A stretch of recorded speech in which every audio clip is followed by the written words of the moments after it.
नमस्कार साथियों, मैं शिवानंद द्विवेदी, एक सामाजिक एवं मानवाधिकार कार्यकर्ता, मध्य प्रदेश के जिला रीवा अंतर्गत वन रेंज सिरमौर और उप वन रेंज लाल गांव के अंतर्गत कांकर पनगड़ी एरिया में मैं इस समय हूँ। हम लोग यहाँ पर इसका जायज़ा लेने आए थे कि वनों की क्षेत्र में क्या स्थिति है। आज 13 नवंबर वर्ष 2016 का दिन है और दिन रविवार है। हम लोग चले थे इसी का सब आकलन करने के लिए कि बरसात के बाद जो ठंडी चालू होने वाली है, प्रारंभ होने वाली है, उसमें क्या हमारे वन क्षेत्र में कैसी घासों की उपज है, क्या पेड़ों की स्थिति है, उनके शाखाएं किस तरह से फूटी हुई हैं क्योंकि साल बारिश भी ज़्यादा हुई, और क्या उसमें कोई इम्प्रूवमेंट है क्योंकि पिछले एक साल में इस वर्ष की बारिश के पूर्व काफ़ी अकाल जैसी स्थिति थी।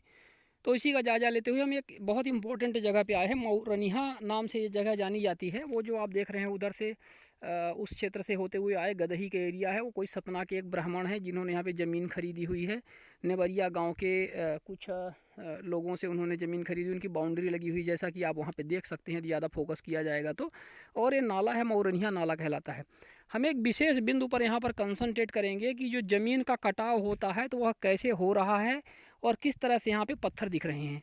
तो आइए सबसे पहले तो हम अपना ये गांधी जी का झोला यहाँ पे रखते हैं और अब इसका जायज़ा लेते हैं। देखिए जैसे हम यहाँ पर खड़े हुए हैं, ये आप देखिएगा एरिया, ये वाला एरिया, ठीक है। ये एरिया मैं यहाँ पे अब बैठ चुका हूँ। ये ज़मीन का लेवल है, ऊपर ज़मीन है और यहाँ से मिट्टी का कटाव है। देख रहे हैं आप मिट्टी का कटाव। इसी तरह से आप चारों तरफ मिट्टी का कटाव देख सकते हैं।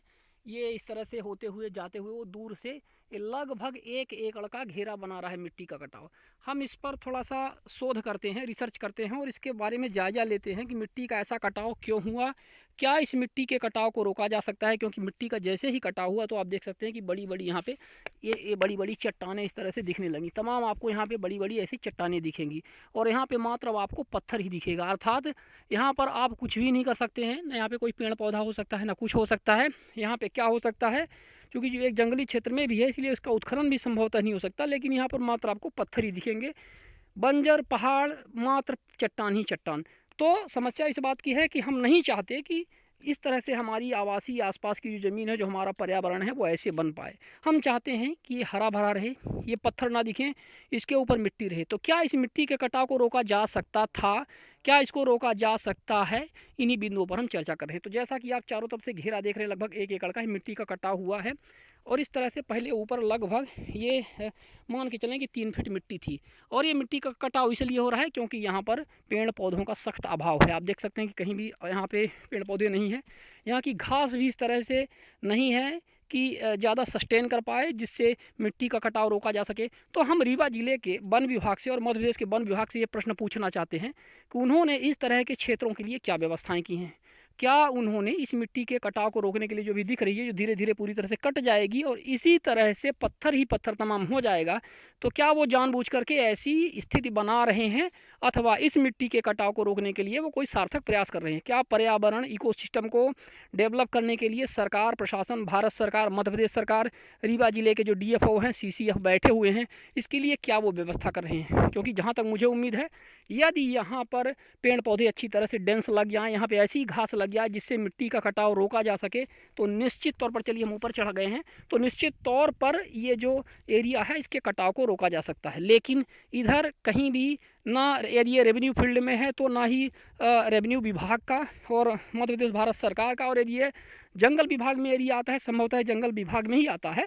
तो हाँ, तो ये वन विभाग की बाउंड्री भी उधर से लगी हुई है, वन विभाग के अंतर्गत एरिया आता है। तो वन विभाग द्वारा भी इसमें कोई भी सार्थक प्रयास नहीं किया जा रहा है। ये हम आपको दिखाना चाह रहे थे क्योंकि ये जो स्थिति निर्मित हुई है, यदि इसी तरह से स्थिति और चलती रही अगले 5-10 साल तक लगातार, तो जो भी आप यहाँ पे चारागाह जैसी एरिया देख रहे हैं, यहाँ पे थोड़े माल मवेशी यहाँ पे चर रहे हैं, ये कुछ नहीं बचेगा। यहाँ पे मात्र तमाम बंजर हो जाएगा और ऊपर की मिट्टी का कटाव होने के बाद में तमाम इसी तरह से चट्टानें ही चट्टानें नजर आएंगी, जहाँ पर ना ही कोई घास हो पाएगी और ना ही कोई पेड़ पौधे उग पाएंगे। तो इस तरह से मैं शिवानंद द्विवेदी, एक सामाजिक पर्यावरण एवं मानवाधिकार कार्यकर्ता, आपको मध्य प्रदेश के जिला रीवा अंतर्गत वन परिक्षेत्र सिरमौर के उप वन परिक्षेत्र लाल गांव के अंतर्गत ये कांकर और पनगड़ी के बीच में मैं हूँ। ये कांकर बीट संभवतः कहलाता है, मऊरनिहा नाला के नाम से जाना जाता है, जहाँ पर हम आपको इंगित कर रहे हैं।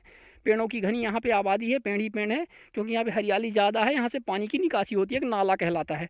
और वो एरिया गदही का एरिया है, हम उधर से होते हुए आए हुए हैं। धन्यवाद।